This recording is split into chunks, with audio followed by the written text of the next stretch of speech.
The first raindrops hit the window pane like tiny accusations, each one a reminder of the secrets I was desperately trying to hide. My small apartment, tucked away in the forgotten corner of the city, had always been my sanctuary. Tonight, it felt like a prison of my own making, walls closing in with each passing moment, as I folded the tiny blue onesie and placed it in the bottom drawer beneath layers of my own clothes. My fingers lingered on the soft fabric, remembering, a luxury I couldn't afford most nights. "Mommy will be back soon, baby," I whispered to the framed photo on my nightstand, the only visible evidence of Liam's existence in this room. My beautiful boy with his father's eyes, currently sleeping peacefully at my sister's house across town. It had been our arrangement for 6 months now. Liam stayed with her during my night shifts at the Pearl, the city's most exclusive restaurant, the one place that paid enough to keep us afloat. The one place that had brought him into my life. I applied another coat of mascara, hands trembling slightly as I prepared for my shift. The reflection staring back showed a woman I barely recognized anymore. Hollow cheeks despite careful makeup, dark circles camouflaged beneath concealer, eyes that held too many secrets. At 24, I looked 10 years older, worn down by single motherhood and endless double shifts. The clock on my bedside table showed 5:47 p.m. 13 minutes to catch the bus that would take me downtown. 13 minutes to lock away any evidence of Liam's existence in this apartment. 13 minutes before I stepped back into the lie I'd been living for 3 months now. The lie that had kept us safe. The lie that had put food on our table. The lie that would destroy everything if he ever discovered the truth. With practiced movements, I checked Liam's drawer once more, making sure nothing was visible. I swept my gaze across the apartment. No toys in sight, no baby bottles, no telltale signs of the life I was hiding. The only thing I couldn't bring myself to hide was that single photo, but from its angle on the nightstand, it only showed Liam's face, not his age. Anyone seeing it might assume he was a younger brother or a nephew. That's what I'd let him believe after all. I grabbed my coat and purse, locking the door behind me as I stepped into the drizzling evening. The cold air bit at my exposed skin, but I welcomed the sting. It kept me alert, focused, reminded me what was at stake. The bus ride downtown passed in a blur of neon-lit streets and faceless passengers. My mind wandered to the events that had brought me here, to this precarious balance between survival and catastrophe. It had started innocently enough, a new job at an upscale restaurant after months of desperate searching. The Pearl catered to the elite of the city, politicians, celebrities, and others whose wealth demanded discretion and excellence. The pay was better than anything I could have hoped for, enough to finally start saving for Liam's future after his father disappeared with our meager savings, leaving nothing but mounting bills and a 3-month-old baby. Then came that fateful night 3 months ago when he first walked in. I recognized him immediately, of course. Everyone in the city knew Dominic Vega, even if they pretended not to. His name was whispered with equal parts fear and fascination. The restaurant fell silent as he entered, flanked by 2 men whose tailored suits couldn't quite hide the bulges of their weapons. I watched from behind the bar as the manager personally escorted them to the private dining area, his usual composure cracking under the weight of Vega's presence. I was assigned to their table that night. A coincidence that would alter the course of my life. "Just the specials, and the 82 Bordeaux," he had said without looking up from his phone, voice low and measured. I remembered the slight accent that colored his words, how his fingers moved across the screen with precise, controlled movements. I had nodded, turning to leave, when his hand caught my wrist. "Your name," he said, finally looking up. I froze, feeling the eyes of his companions on me, assessing, calculating. "Emma," I had whispered, the lie slipping out before I could think. My real name, Sophia, suddenly seemed too personal to share with him. "Emma," he repeated, as if testing how it felt on his tongue. His eyes, dark and penetrating, held mine for a beat too long. "Bring another glass." That was the beginning. I didn't know then that I'd just stepped into quicksand, that every move thereafter would only pull me deeper. The bus jolted to a stop, pulling me back to the present. The Pearl's elegant facade loomed ahead, its entrance already busy with valets parking luxury cars. I straightened my uniform, took a deep breath, and stepped off the bus. mentally transforming into Emma, the efficient, invisible waitress with no complications, no child, no past worth mentioning. "You're cutting it close," Mark, the bartender, remarked as I hurried through the staff entrance. "Bus was late," I muttered, stashing my purse in my locker. "He's here already," Mark said, his voice dropping to a whisper. "Private room. Asked for you specifically." My stomach twisted into a knot. In 3 months, this had become routine. Dominic Vega came to the Pearl twice a week, always requested the same private dining room, always asked for me to serve him. At first, it was terrifying. Then, as weeks passed and the generous tips helped pay for Liam's daycare and new clothes, it became merely nerve-wracking. Lately, it had evolved into something else entirely. Something dangerous. Something that made my pulse quicken in ways I couldn't entirely attribute to fear. "Thanks," I said to Mark, checking my appearance one last time in the small mirror inside my locker. "Anyone with him?" "Just Russo. Looks like a business dinner." I nodded, grateful for the information. Anton Russo was Vega's right-hand man, less intimidating than some of his other associates. I could handle this. The private dining room was dimly lit, as always. Dominic sat with his back to the wall, facing the door, a habit I'd noticed from the beginning. Russo occupied the chair to his right, several folders spread between them. They both looked up as I entered, and Russo immediately gathered the papers, a practiced movement that spoke of years of caution. "Emma," Dominic said, his deep voice sending an involuntary shiver down my spine. Right on time. He wasn't the monster the newspapers painted him to be, at least not in appearance, in his early 40s, with salt and pepper hair cropped short, and a physique that spoke of disciplined exercise rather than intimidating bulk. His features were sharp, aristocratic almost, with eyes that missed nothing. He wore his power like a second skin, never flaunting it, never needing to. "Good evening, Mr. Vega," I replied, keeping my voice steady. "The usual?" Something flickered in his eyes, amusement perhaps. "You know me too well already." I didn't respond to that, turning instead to Russo to take his order. As I wrote down their selections, I felt Dominic's gaze on me, studying, assessing. It should have made me uncomfortable. It did, but not entirely in the way it should. "You look tired," he observed as I collected their menus. "I'm fine," I answered automatically. "That wasn't a question, Emma." I met his eyes then, finding them softer than expected. "Late night," I offered, the partial truth easier than a complete lie. He nodded slowly. "The storm kept you up?" For a moment, I was confused, then remembered the thunderstorm that had rolled through the city the previous night. In reality, it was Liam's teething pain that had kept me awake, walking the floors of my sister's apartment until dawn, singing softly to my whimpering son. "Yes," I lied. "The thunder." His expression suggested he didn't quite believe me, but he let it go, turning back to Russo and their interrupted conversation. I escaped to the kitchen, releasing the breath I hadn't realized I was holding. The evening progressed with the usual choreography. I brought their drinks, then appetizers, then main courses. I appeared when needed and vanished when they spoke in hushed tones. I had learned the rhythm of these dinners, the careful dance of presence and absence. Tonight, however, something felt different. The air seemed charged with an unfamiliar tension, and more than once I caught Dominic watching me with an intensity that made my skin prickle. It was nearly 11 when they finally finished their meal. Russo excused himself for a phone call, leaving me alone with Dominic as I cleared the table. "How long have you worked here, Emma?" he asked suddenly. "Almost 4 months," I answered, keeping my movements smooth and efficient. "And before that?" I hesitated, carefully constructing my response. "Various places. Nothing worth mentioning."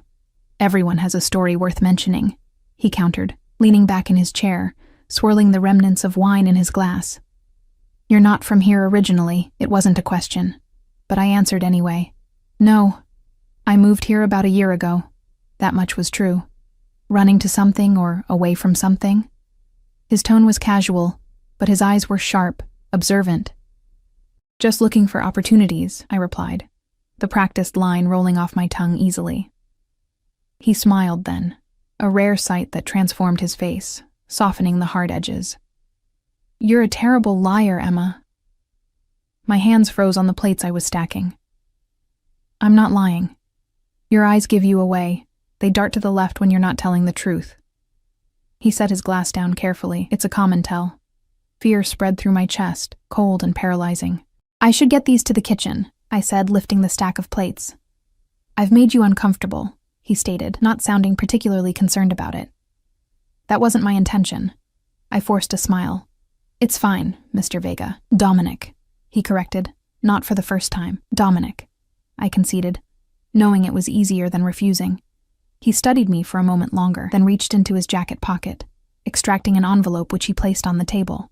"For your trouble." I knew what it contained. The tips he left were always the same. $500 in cash, far more than any reasonable percentage of the bill. The first time I'd tried to refuse. His expression had made it clear refusal wasn't an option. "Thank you," I said quietly, taking the envelope and tucking it into my apron pocket. He stood then, buttoning his suit jacket with a practiced motion. "It's still raining. Do you have a ride home?"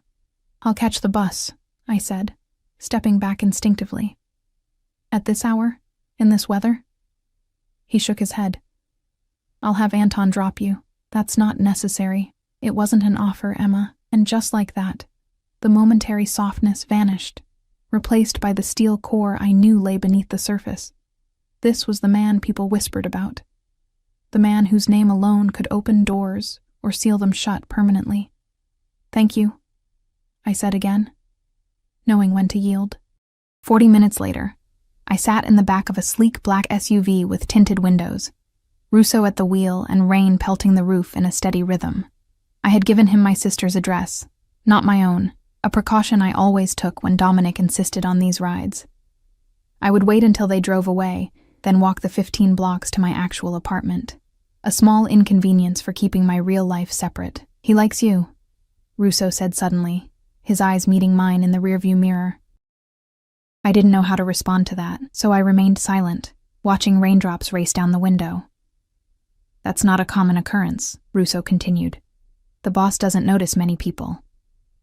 "I'm just his waitress," I said softly. Russo chuckled, a sound devoid of humor. "Sure. And I'm just his driver." We lapsed into silence for the remainder of the journey. When the car pulled up outside my sister's apartment building, I thanked him and quickly stepped out into the rain. I stood under the awning, watching the SUV disappear around the corner before starting my long walk home, the envelope of cash heavy in my pocket. By the time I reached my apartment, it was past midnight. My clothes were damp despite the umbrella I'd brought, and exhaustion weighed on me like a physical burden. All I wanted was to call my sister, check on Liam, and fall into dreamless sleep. I unlocked my door, flicked on the light, and froze. The air in my apartment felt different, disturbed somehow. My eyes darted around the small living room, noting everything in its place. Yet something was wrong. The hairs on the back of my neck stood on end as I cautiously moved forward. Purse clutched tightly as if it could offer some protection. Then I saw it. On my coffee table, placed with deliberate care, sat a pair of tiny blue shoes. Liam's shoes.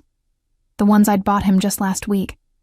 That should have been safely at my sister's house. And beside them, a folded note with handwriting I recognized immediately from the generous tips he left. "We need to talk, Sophia." My legs gave out beneath me. I collapsed onto the couch, staring at those innocent blue shoes that now represented my worst nightmare.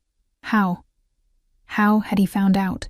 My mind raced through possibilities, each more terrifying than the last. Had he been watching me all this time? Following me to my sister's?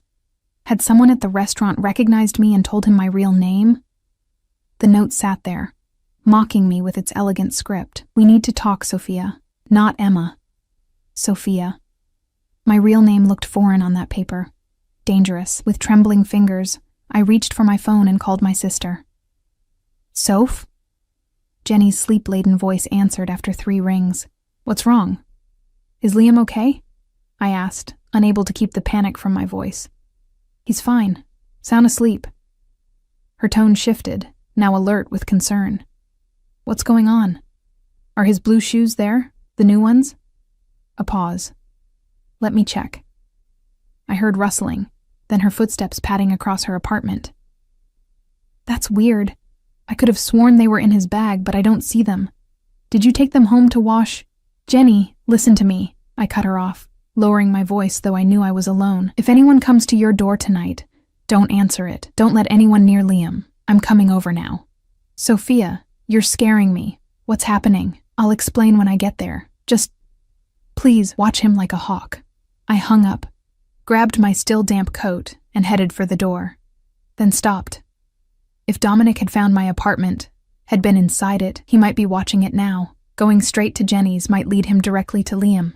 My hand hovered over the doorknob as indecision paralyzed me. The note hadn't sounded immediately threatening. We need to talk. Not, I'm coming for you, or you'll pay for this. Just talk. Could I risk waiting until morning? Could I risk not running to protect my son this very minute?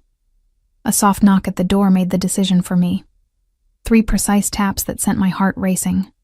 I backed away, eyes darting around for anything I could use as a weapon. The knock came again, slightly louder. I know you're in there, Sophia, his voice, unmistakable even through the door. Open up, or I'll have Anton do it for me. My options had evaporated, with one last desperate look at my phone, considering whether to call the police.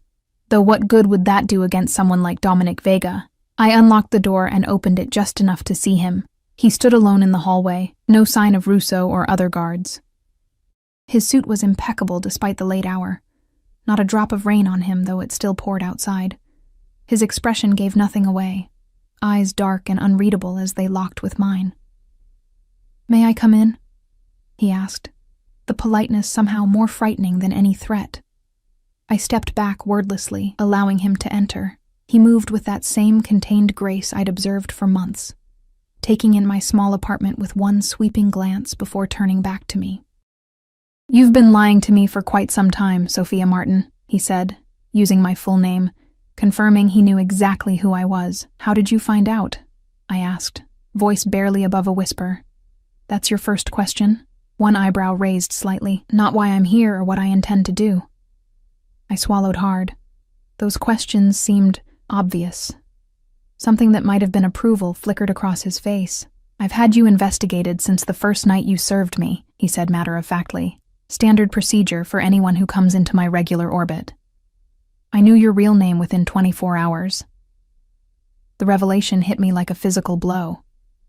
You knew? All this time? He moved to the couch and sat down, gesturing for me to do the same. When I remained standing, frozen in place, he sighed. I'm not here to harm you or your son, Sophia. If that was my intention, we wouldn't be having this conversation. The mention of Liam sent a fresh wave of fear through me. Leave him out of this. Whatever issue you have with me, sit down. He interrupted, his tone making it clear it wasn't a suggestion. I perched on the edge of the armchair opposite him, as far away as possible while still following his command. Your son is 18 months old, he continued, glancing at the tiny shoes still sitting on my coffee table. Born to you and Michael Reeves, who abandoned you both when the child was 3 months old, after emptying your joint bank account of $8,000. Hearing my life narrated back to me with such clinical precision made my blood run cold. What do you want from me? Dominic leaned forward slightly. The truth would be a start. Why the elaborate deception? The fake name, hiding your child, the lies about where you live, because people like you are dangerous, I blurted out, immediately regretting my honesty when his expression darkened. People like me, he repeated slowly. I needed the job at the Pearl, I continued, figuring honesty was my only play now. It pays enough for us to survive, to save a little. When you started asking for me specifically, leaving those tips, I couldn't risk losing that income. And I couldn't risk you knowing about Liam. Because you think I'd use him against you somehow. Wouldn't you? I challenged, a flicker of defiance breaking through my fear. He studied me for a long moment. You're a mother protecting her child. I respect that, even if your methods were misguided. Misguided? I repeated, incredulous. You break into my apartment, steal my son's shoes, terrify me half to death, and I'm the misguided one? A faint smile touched his lips. I didn't break in. Your landlord was quite accommodating when I expressed interest in the building. That doesn't make it better. No, he conceded. But it makes it legal. We sat in tense silence for several beats before he spoke again. The reason I'm here, Sophia, is that I don't appreciate being lied to. Not by anyone, and especially not by someone I've... He paused, seeming to search for the right word, taken an interest in. The implication in those words sent a shiver down my spine that wasn't entirely from fear. Your interest in me is exactly what I was afraid of, I admitted quietly. He nodded, accepting this. Yet you continued to serve me, to accept my generosity, to get into cars with my men. If you were truly afraid, there were other options. When you're a single mother with no support system except a sister who can barely pay her own bills, there aren't as many options as you might think, I countered. Something shifted in his expression then. A softening around the eyes. Tell me about your son. The request caught me off guard. Why? Humor me. I took a deep breath, trying to gauge his intentions. Finding no immediate threat, I reached for the framed photo on the side table and handed it to him. His name is Liam. He started walking at 10 months. He loves animals, especially dogs. And he has this laugh that can light up the whole room. Despite myself, a smile formed as I spoke of my son. He's the reason I do everything. The only thing that matters. Dominic looked at the photograph, his expression unreadable. He has your eyes, he observed, handing it back to me. And his father? Out of the picture completely. Hasn't tried to contact us once since he left. Perhaps that's for the best. I set the photo down. What happens now? I asked. Unable to bear the uncertainty any longer, Dominic stood, buttoning his jacket. Now, you have a choice to make. What kind of choice? You can continue working at the Pearl under your real name, without the elaborate deceptions. I'll arrange for your salary to be doubled. He paused, gauging my reaction. Or you can walk away entirely. I'll ensure you receive a year's salary as severance, enough to find other arrangements. I stared at him, waiting for the catch. Why would you do either of those things? Because capable people are rare, and you've proven yourself to be both capable and resilient, despite your creative approach to employment. He moved toward the door, then stopped. You have until tomorrow evening to decide. And if I choose neither? His gaze hardened slightly. Don't make this difficult, Sophia. I'm offering you a clean resolution to a situation that could be handled very differently. The threat, though veiled, was unmistakable. What about Liam? I pressed. Is he part of this arrangement too? Your son remains your concern, not mine, though I would suggest better childcare arrangements than leaving him with your sister while she works her own night shifts. My blood froze. He knew about Jenny's job too. One last thing, he added, hand on the doorknob. The shoes were merely a message, a way to cut through your deceptions. But know this, if I had wanted to, I could have taken far more than shoes.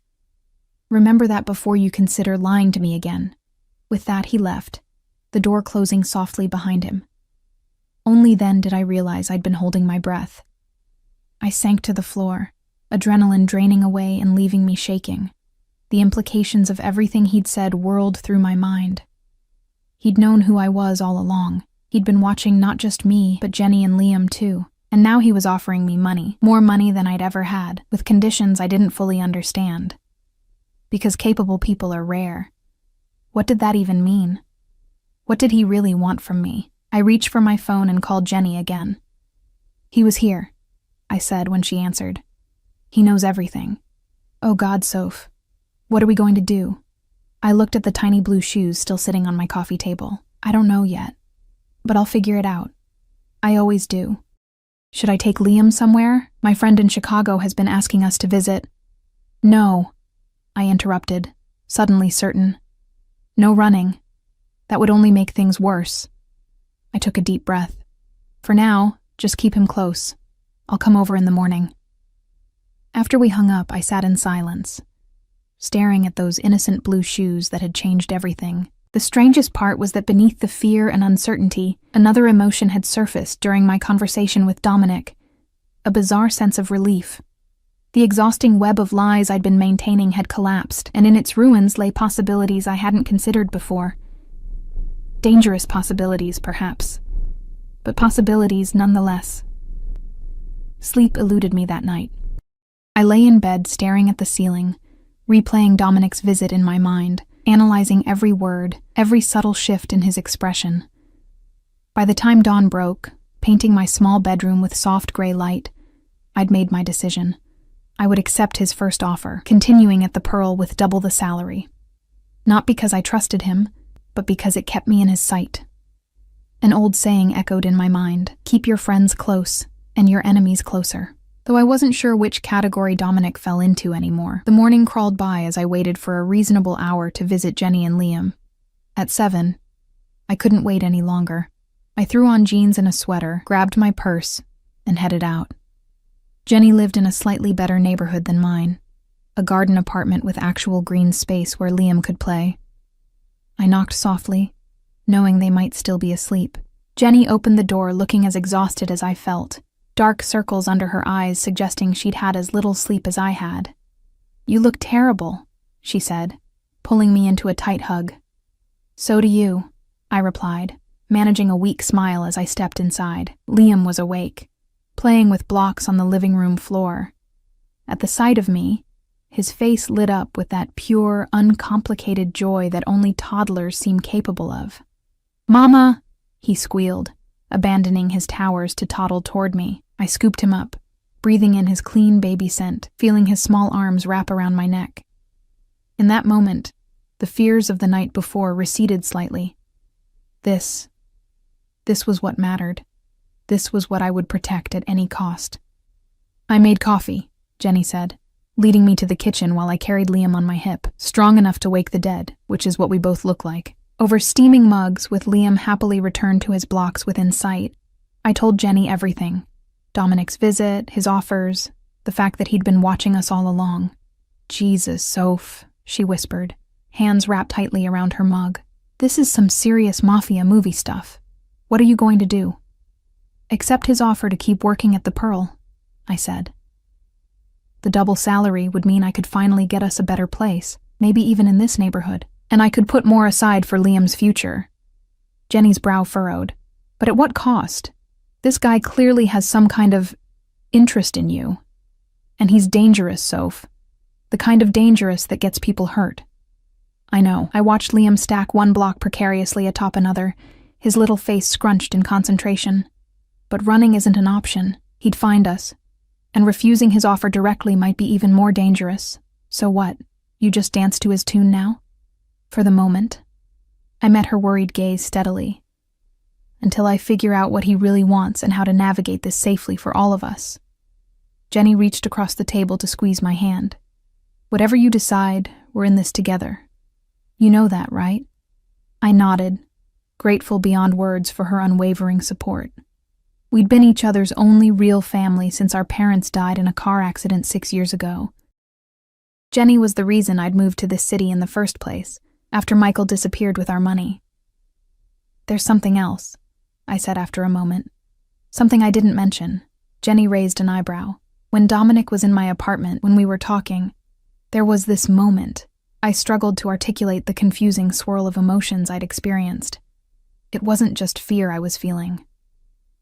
Understanding dawned on Jenny's face. "Oh, Soph, no. Tell me you're not attracted to this guy."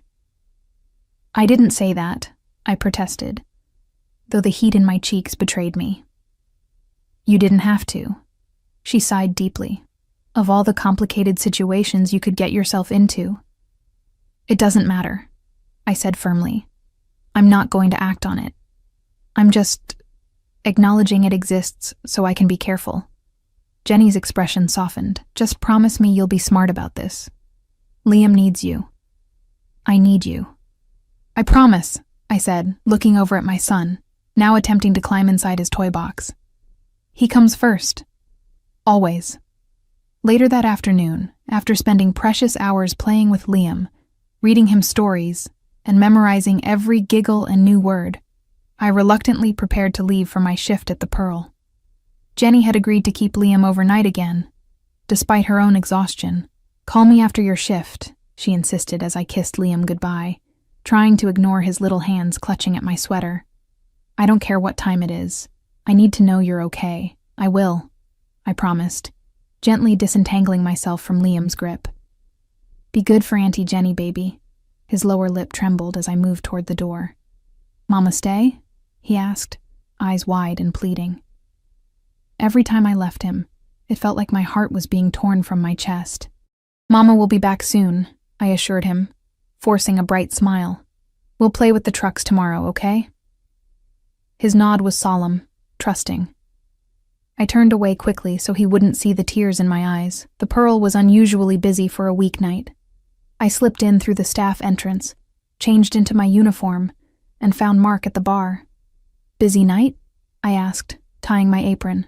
Some big political fundraiser in the main room, he replied, mixing a complex cocktail with practiced efficiency.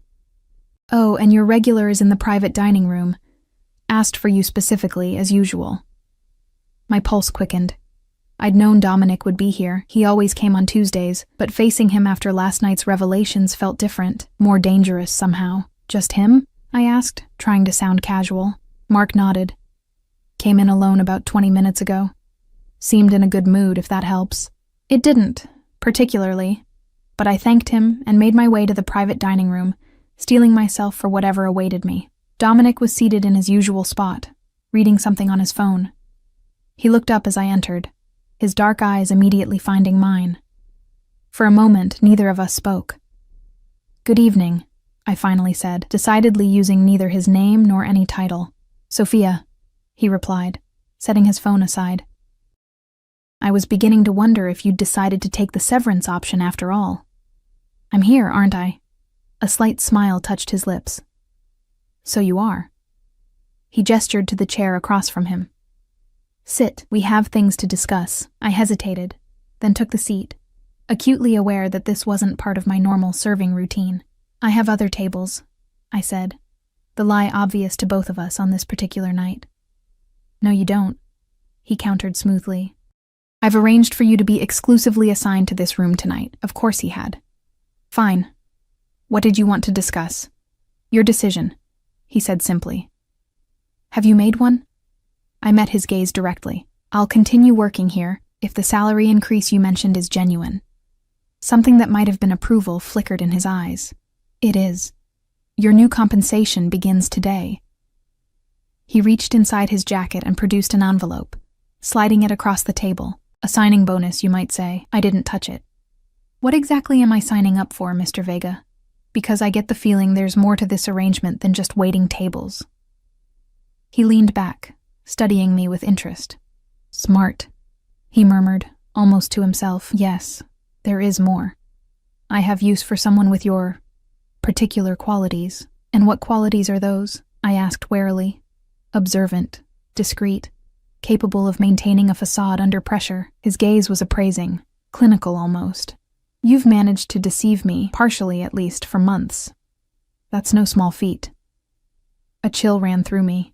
You want me to spy on people? Nothing so dramatic, he replied, though his slight smile suggested I wasn't entirely wrong. Consider it an expansion of your current role. You'll continue serving in this room, but only to certain guests, my associates and business partners. You'll be present for conversations, privy to information most aren't. And you expect me to report back to you? About what, exactly? Impressions, reactions, the things people reveal when they think service staff are invisible. He shrugged slightly. You've been doing it unconsciously already. I'm simply asking you to be more deliberate. I couldn't believe what I was hearing. You want me to betray your associates' confidences? Become some kind of informant?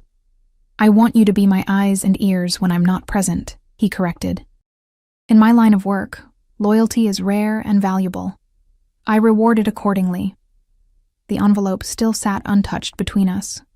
And if I refuse, then you take the severance and find employment elsewhere, he said, his tone hardening slightly. But understand this. The protection my interest in you provides would end.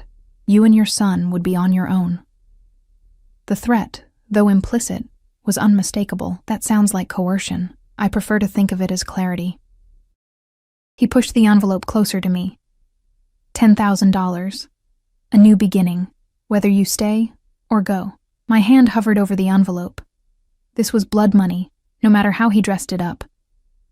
But it was also Liam's security, a chance at a better life for him. I need to know one thing, I said, my voice steadier than I expected. Why me? You must have dozens of people who could do this job more effectively. Dominic regarded me for a long moment. Because you have something to protect, he finally said.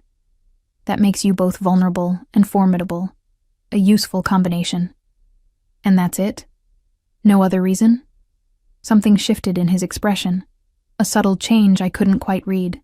Would you prefer there was? The question hung between us, loaded with implications I wasn't ready to examine. No, I said finally, taking the envelope and slipping it into my apron pocket.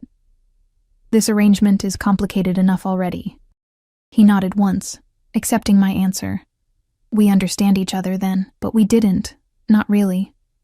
There were currents beneath the surface of this interaction that remained murky, dangerous, yet I'd made my choice, stepped into this new reality with eyes wide open. I should get you your usual, I said, standing and slipping back into the role of waitress. It felt safer somehow, more familiar territory. Not tonight, he said, rising as well. Tonight we're celebrating our new arrangement. Bring the 82 Bordeaux and 2 glasses. I can't drink on the job, I protested. You can tonight, he countered, with that quiet authority that brooked no argument. Consider it your first official act in your expanded role. As I left to retrieve the wine, I felt the weight of the envelope in my pocket, heavy with promise and threat in equal measure. I'd entered a new world, one where the rules were different, the stakes higher. For Liam's sake, I would navigate it as best I could. But a small voice in the back of my mind wondered if I'd just made a deal with the devil, and what it would ultimately cost me. 3 weeks passed in a strange new reality. True to his word, my salary doubled, paid weekly in cash-filled envelopes that I immediately deposited into a new savings account. The signing bonus went toward a security deposit on a 2-bedroom apartment in Jenny's building, a miracle of availability that I suspected wasn't coincidental. The move happened quickly. One day I mentioned to Dominic that I'd found a place. The next day a moving company appeared at my door, efficiently packing and transporting my meager belongings to the new apartment. By nightfall, Liam and I were settled in our new home, complete with furniture I hadn't selected but couldn't have afforded anyway. Is it weird that I feel like Cinderella? Jenny asked, sprawled on my new sofa as we shared a bottle of wine after Liam's bedtime. Except, instead of a fairy godmother, you've got a Mafia godfather. I shot her a warning look. Don't call him that. And yes, it's weird. All of this is weird. But you have to admit, Soph, this place is amazing. She gestured around the spacious living room with its hardwood floors and large windows. And being neighbors? That's the best part. It was true. Having Jenny just down the hall meant Liam could stay in his own bedroom when I worked nights, with Jenny checking on him via the baby monitor. It was the first time since his birth that I felt he was truly secure. I know, I admitted. I just wish it didn't come with so many strings attached. The expanded role Dominic had mentioned was evolving in ways I hadn't anticipated. Twice a week, I served private dinners at the Pearl, eavesdropping on conversations between Dominic and various associates, politicians, businessmen, other figures whose influence I could only guess at. I observed as instructed, noting reactions, tensions, anything that seemed significant. Afterward, Dominic and I would share a glass of wine, and he would ask questions. Who seemed nervous? Who checked their phone too often? Who couldn't meet his eyes? I answered truthfully, sharing impressions that seemed trivial but which he valued highly. It should have felt wrong, this betrayal of confidences. Instead, it became almost a game, sharpening my observational skills, teaching me to read micro-expressions and body language with increasing accuracy. And Dominic was changing too, or perhaps just revealing more of himself. Our late-night conversations expanded beyond business to literature, art, philosophy. He had a mind like a steel trap, quoting Dostoevsky and Sun Tzu with equal facility. He asked about Liam sometimes, listened with genuine interest to stories of my son's latest accomplishments. You've never asked about his father, I said one night, the wine making me bolder than usual. We were alone in the private dining room. The restaurant closed around us. The hour approaching midnight, Dominic swirled his wine thoughtfully. Would you want to talk about him? Not particularly. Then why bring him up? I shrugged.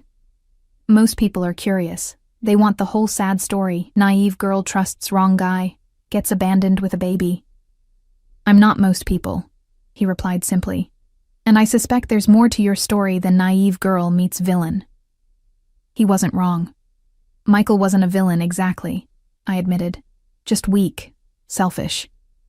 When things got hard, he ran. His loss, Dominic said, his dark eyes holding mine for a beat longer than necessary.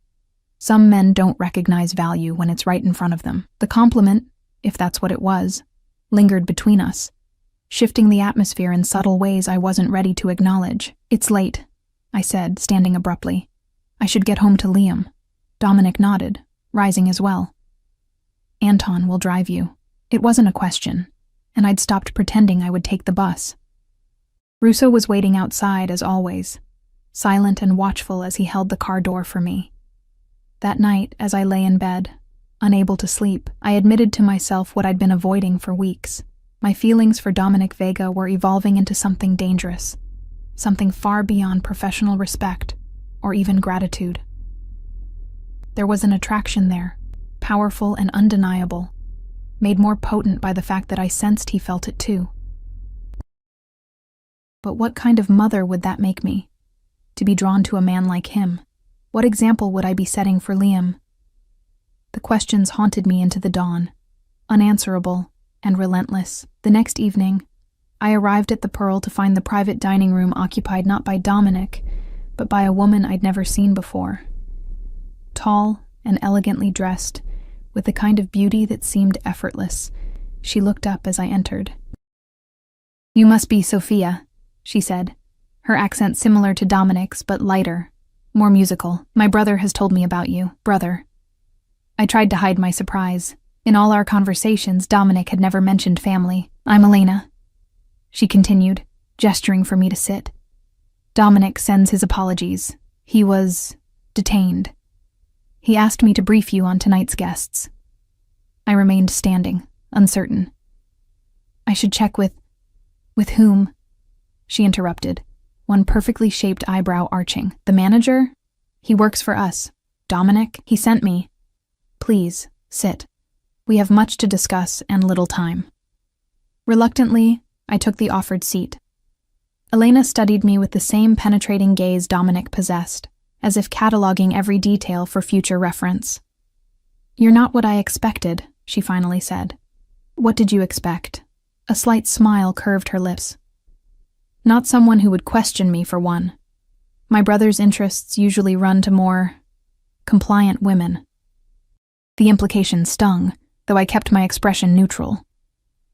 I'm an employee, not an interest. Elena's laugh was soft, but genuine. If you were merely an employee, I wouldn't be here. She leaned forward slightly. Dominic doesn't mix business and pleasure often. When he does, I take notice. There's nothing. Save the denials, she cut me off smoothly. I don't care what is or isn't happening between you and my brother. I care only about his protection. Her directness was disarming. Protection from what? From himself, primarily, she sighed. A weary sound that suggested old worries. Dominic has a weakness for strays, for broken things he thinks he can fix or protect. It's his one vulnerability. I'm not broken, I said sharply, and I don't need fixing. Elena regarded me thoughtfully. Perhaps not. But you do need protection, you and your son. And Dominic has decided to provide it. She paused. Do you understand what that means in our world? I wasn't sure I did, not fully. Why don't you tell me? It means you've been marked as his, whether you acknowledge it or not. It means enemies who might wish to hurt him now have a clear path to do so, through you. A chill ran through me. Are you threatening me? I'm warning you, she corrected. There are people who would use your son as leverage without hesitation. People who have waited years for Dominic to reveal any weakness. The thought of Liam in danger made my blood run cold. Why are you telling me this? Elena's expression softened slightly. Because you deserve to know the full implications of the path you're on. My brother, she hesitated. Dominic doesn't do things by half measures. If he's brought you into his circle, it's because he intends to keep you there. Before I could respond, the door opened and Dominic himself entered. He paused, taking in the scene before him with narrowed eyes. Elena, he said, his voice carefully controlled. This is unexpected, is it? She replied, standing gracefully. You've been avoiding my calls. What choice did I have? A silent communication seemed to pass between them, loaded with unspoken history. Finally, Dominic turned to me. I apologize for my sister's intrusion. You're free to go home if you wish. It was the first time he'd ever offered me a choice about my presence. You said there were guests tonight, I said, uncertain. Plans change, he replied. Elena and I have matters to discuss. Elena smiled, though it didn't reach her eyes. Don't leave on my account, Sophia. I've said what I came to say. She moved toward the door, pausing to kiss Dominic's cheek. Remember what happened last time, brother, she murmured, just loud enough for me to hear. Be careful. With that enigmatic warning, she left, leaving a charged silence in her wake. Dominic's jaw was tight, a muscle working beneath the skin. What did she tell you? That I'm a vulnerability, I answered honestly. That being associated with you puts Liam in danger. He cursed softly in what sounded like Italian. Elena sees threats everywhere. It's how she survived. Is she wrong? He moved to the bar cart in the corner, pouring 2 glasses of whiskey instead of our usual wine. Not entirely, he admitted, handing me one. There are risks. I've taken precautions. Well, what kind of precautions? I asked, the whiskey burning a path down my throat. The kind you don't need to know about. He sat across from me, his expression grave. What matters is that you and Liam are protected. I give you my word on that. Your word, I repeated. The word of a man who's built an empire on activities I can only guess at. Something flashed in his eyes, anger, perhaps, or hurt. Do you think I would let any harm come to you or your son, after everything? I don't know, I admitted. That's the problem. I don't really know you at all, do I? 3 months of serving you dinner, 3 weeks of whatever this arrangement is. It's nothing. A glimpse. Not understanding. He was silent for a long moment, considering. What do you want to know? The question caught me off guard. What? Ask me anything. I'll answer truthfully. His gaze was steady, challenging. If you're risking your safety and your son's for me, you deserve that much.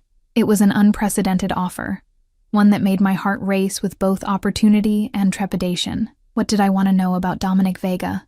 Everything. Nothing. The contradictions within me were dizzying. Why me? I finally asked, the question that had haunted me for weeks. Out of all the people you could bring into your confidence, why choose a single mother with everything to lose? Dominic set his glass down carefully. Because from the first night you served me, I saw someone extraordinary pretending to be ordinary. He leaned forward slightly. You wear your exhaustion and fear like armor, yet beneath it there's a strength few possess. You've been beaten down, but never broken.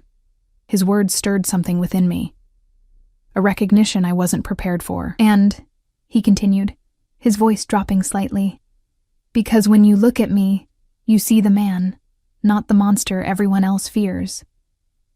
The admission hung between us, raw and honest in a way I hadn't expected. Without thinking, I reached across the table, my fingers brushing his. I see both, I whispered. That's what terrifies me. His hand turned, capturing mine, his thumb tracing circles on my palm.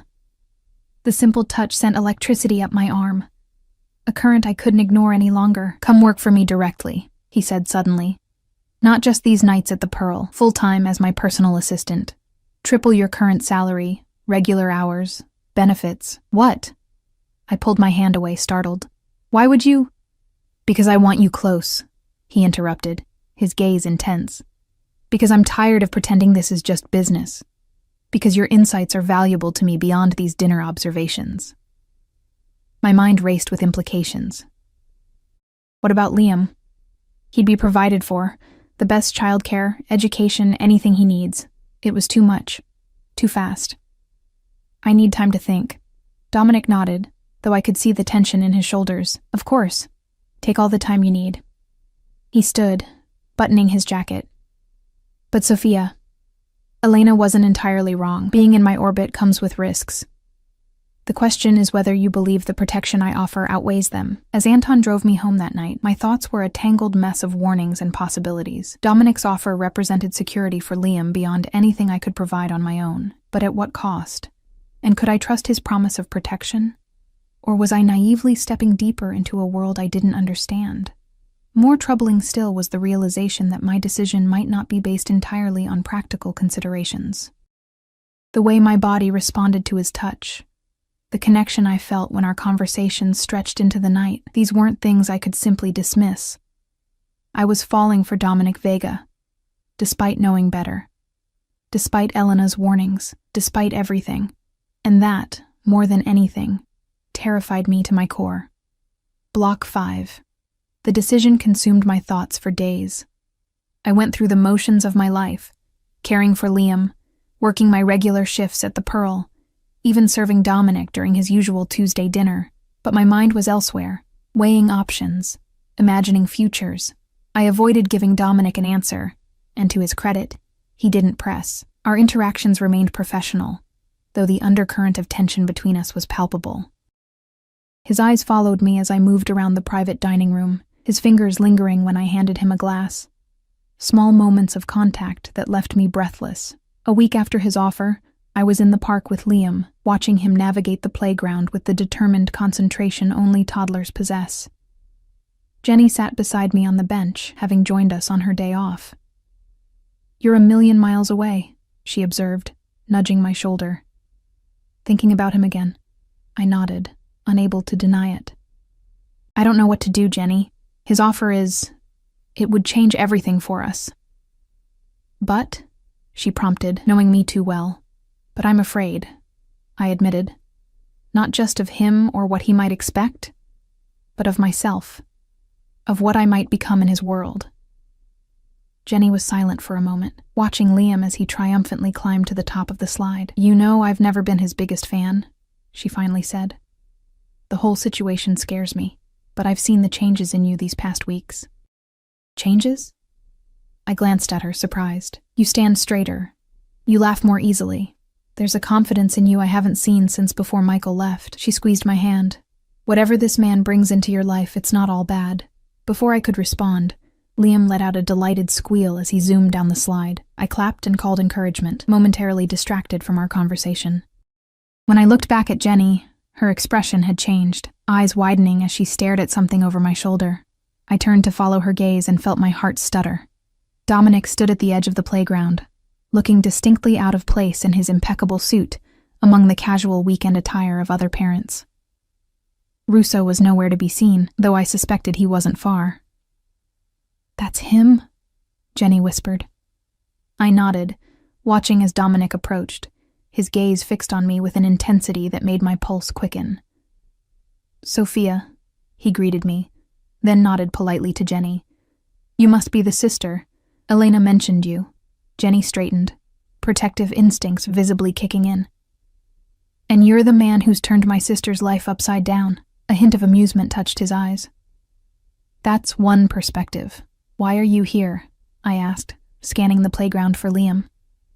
He was now in the sandbox, happily filling a bucket with determined focus.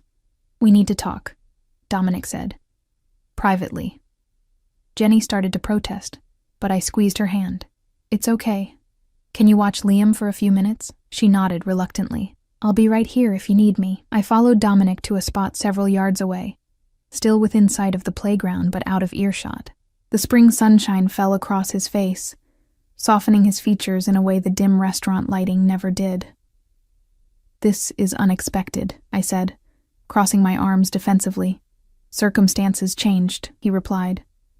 "I wouldn't have come if it wasn't important." Something in his tone sent a ripple of alarm through me. "What's happened?" "There's been a threat," he said, his voice low and controlled. Not directly against you or Liam, but against those in my circle. Elena was right to be concerned. My gaze immediately shot to Liam, peacefully playing in the sandbox. What kind of threat? The kind I take very seriously. His jaw tightened. I'm handling it, but I need you to make a decision, Sophia. Now, not next week. That's not fair, I protested. You can't just show up and demand, this isn't about fair, he interrupted. It's about safety, yours and Liam's. Are you threatening us? I demanded, anger flaring. I'm trying to protect you, he countered, frustration evident in his voice, but I can't do that effectively unless you're fully under my protection. As your employee, you mean? His expression shifted, something vulnerable breaking through his usual composure, as whatever you want to be, Sophia. But close to me, where I can ensure your safety. The implications of his words hung between us, heavy with meaning neither of us had openly acknowledged until now.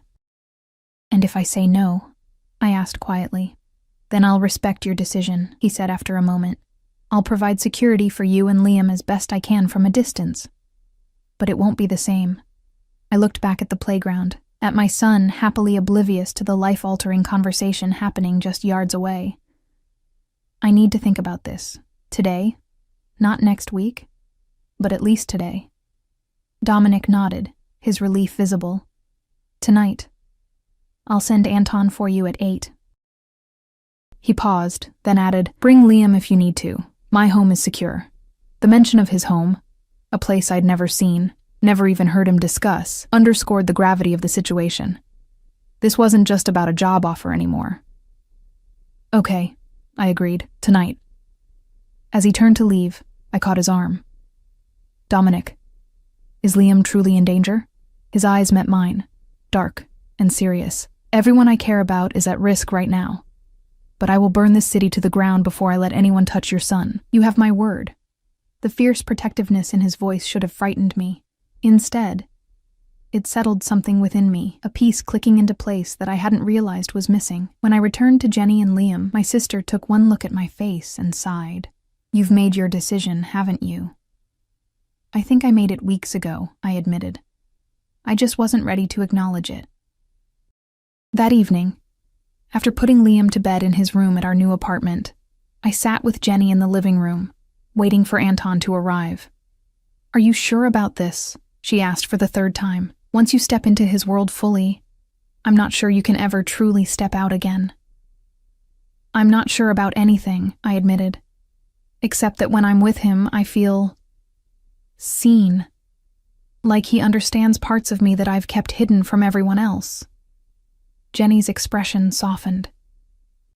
You're falling in love with him. It wasn't a question, but I answered anyway. I think I might already be there. The admission was terrifying and liberating at once. Is that crazy? Probably, she said with a sad smile. But when has love ever been sane? At precisely 8 o'clock, a text arrived from an unknown number. Downstairs. I hugged Jenny tightly. You'll stay with Liam? I don't want to wake him.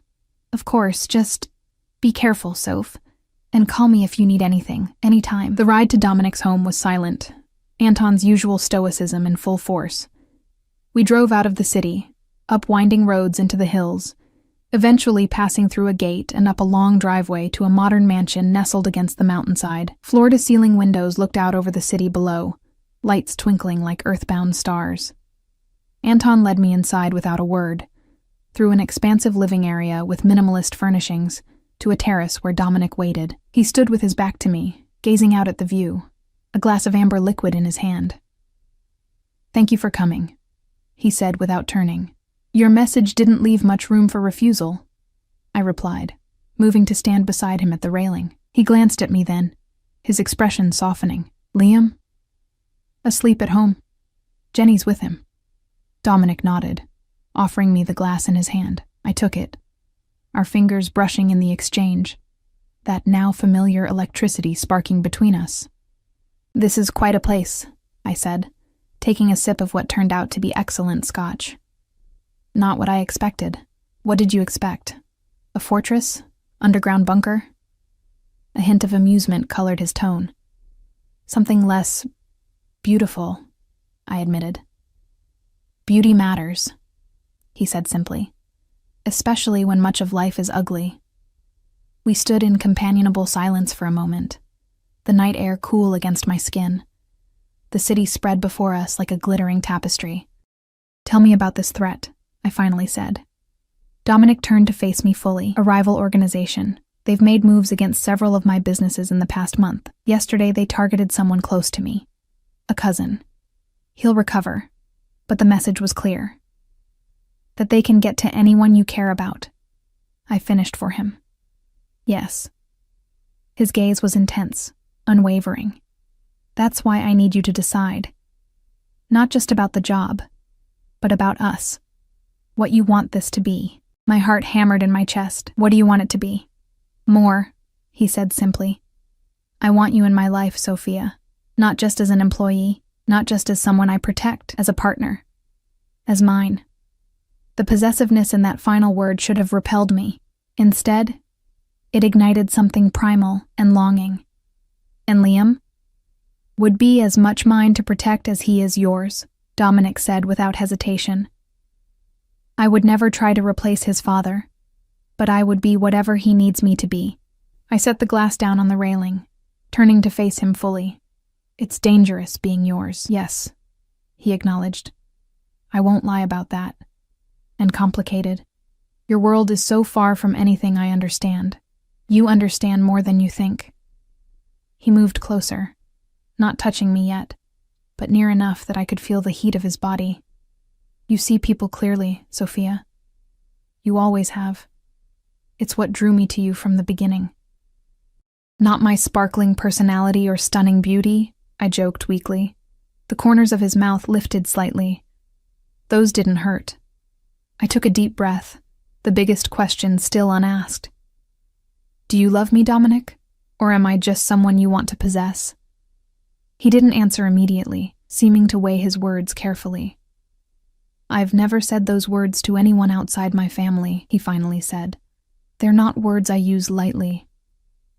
My heart sank a little, though I kept my expression neutral. But, he continued, reaching up to touch my face gently, when I think of you not in my life, when I imagine you walking away, there's an emptiness I can't bear. If that's love, then yes. I love you, Sophia.